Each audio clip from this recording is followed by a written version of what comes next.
The Dolphins are trading Jalen Ramsey to the Pittsburgh Steelers. The Miami Dolphins are getting Minkah Fitzpatrick. This is a player-for-player swap. We rarely see this in the NFL. This morning, the NFL dropped a nuclear bomb. The Pittsburgh Steelers, yes, the team that never makes splashy trades, just sent their all-pro safety Minkah Fitzpatrick back to the Miami Dolphins for cornerback Jalen Ramsey. This is unprecedented because you rarely see trades like this. Stars are rarely traded for other stars. But it gets even crazier. This was just a cherry on top and probably the most insane Steelers offseason in franchise history. We're talking Aaron Rodgers signing with the Steelers, them trading for DK Metcalf, signing Darius Slay, trading away George Pickens, passing on Shedeur Sanders, and now this. So before we get to the content, just a little warning, if I sound a little off or if I'm just sitting down as opposed to standing up, I unfortunately came down with the worst stomach flu ever. I mean, the most poorly timed stomach flu ever, because I'm covering NBA free agency on the flight mic, and then we got probably our biggest trade in quite some time in the NFL. So make sure you drop, like, subscribe, and turn on our notifications to get the latest NFL news. And now that we got all that out of the way, let's get to today's video. You remember the 4-man I ran in my Luka Doncic video on Prize Picks? Well, that risk-free $25 hit. Now, if you didn't take that opportunity, you could still sign up for Prize Picks using my promo code Mikerophone to get a free $50 when you make a play of $5 or more. And if you go into the description down below, there will be a link to join my Discord server where we've been hitting on baseball, WNBA, and NBA on a daily basis. And thank you, Prize Picks, for the sponsor. So let's start with the trade itself. Miami receives Minkah Fitzpatrick and a 2027 5th-round pick, and Pittsburgh gets Jalen Ramsey, Jonnu Smith, and a 2027 7th-round pick. Now, on the surface, this looks like a straight-up all-pro for all-pro swap, but here's where it gets interesting. Minkah Fitzpatrick is going back to the team that drafted him 11th overall in 2018. The same team he demanded a trade from after just 18 games. Talk about an awkward friendly reunion. But there's context here that makes this make sense. The Dolphins just lost both of their starting safeties. Javon Holland signed with the New York Giants, and Jordan Poyer is likely retiring. They're also $12 million over the salary cap and desperately needed to move Ramsey's massive $24 million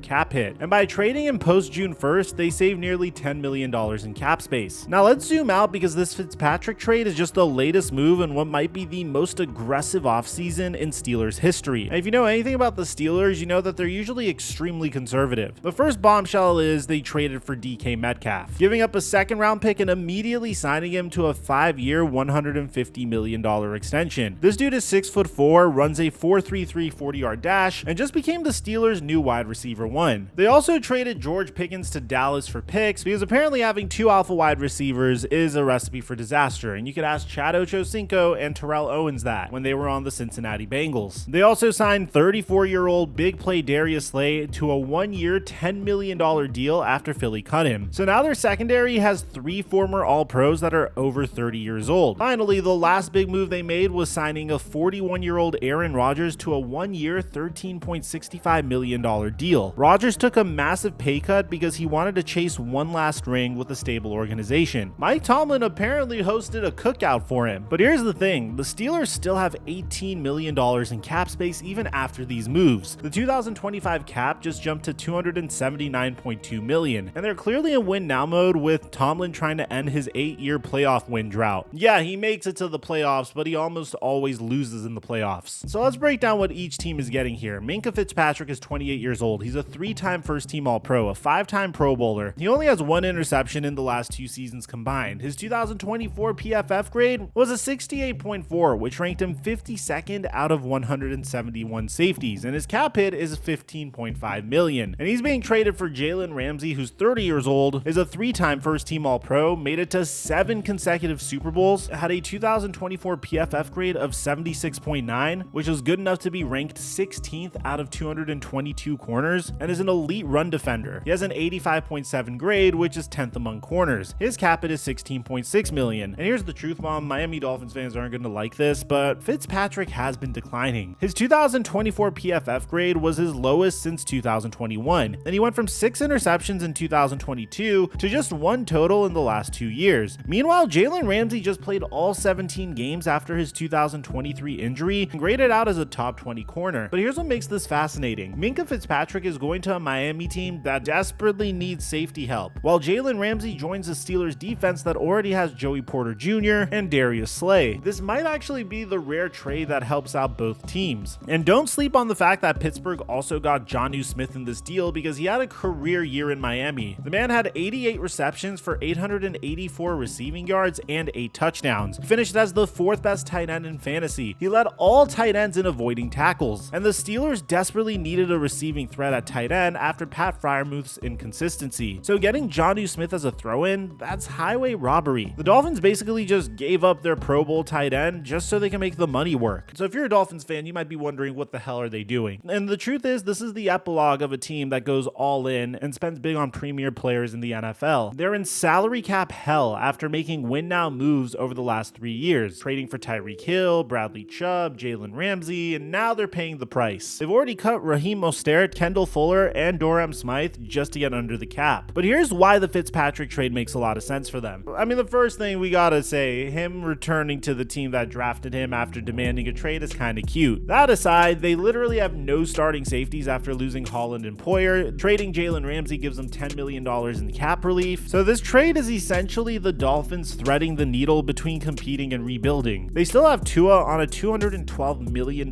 deal, and Mike McDaniel just got extended. But the Dolphins haven't won a playoff game in over 20 years, so something had to change. So I know whenever a trade like this happens, some delusional fan bases might come out and say, "This year's our year," particularly those that haven't made it to an NFC championship in 29 years. So the question is, are the Steelers actually Super Bowl contenders after making this trade? So let's take a look at this team. They have an elite defense with Jalen Ramsey joining TJ Watt, Cameron Hayward, and Joey Porter Jr. They have offensive weapons with DK Metcalf, Pat Freiermuth, and now Jonnu Smith. They have Aaron Rodgers, who didn't really play so well over the past 2 years, but even a bad season for Aaron Rodgers is still pretty good and an upgrade over what they had last year. Mike Tomlin's never had a losing season in 18 years, and they have $18 million in cap space to work with. At the same time, this is one of those last dance type of years, very similarly to the Denver Broncos in 2015 and the Tampa Bay Buccaneers in 2020. There are times in NFL history where going all in and spending big on splashy free agents work out, like the 2 cases I've mentioned, but at the same time, there are teams like the 2011 Philadelphia Eagles, who were dubbed as a dream team by Vince Young and then ended up with an 8-8 record. And we have a separate video on that. I'm going to leave it in the end screen. It's one of our classics. If you ask me, the Steelers just went from a wild card team to a legitimate AFC contender. They're not favorites over the Kansas City Chiefs, but they're in that second tier with Buffalo and Baltimore. If Rodgers stays healthy and Ramsey returns to all-pro form, this team could make a deep playoff run and possibly even a Super Bowl. So let me know in the comment section down below, what do you guys think about this trade, particularly if you're a Steelers fan and a Miami Dolphins fan. I'd like to hear what you have to say. Aside from that, I'm your boy Mike, and I'm dropping our mic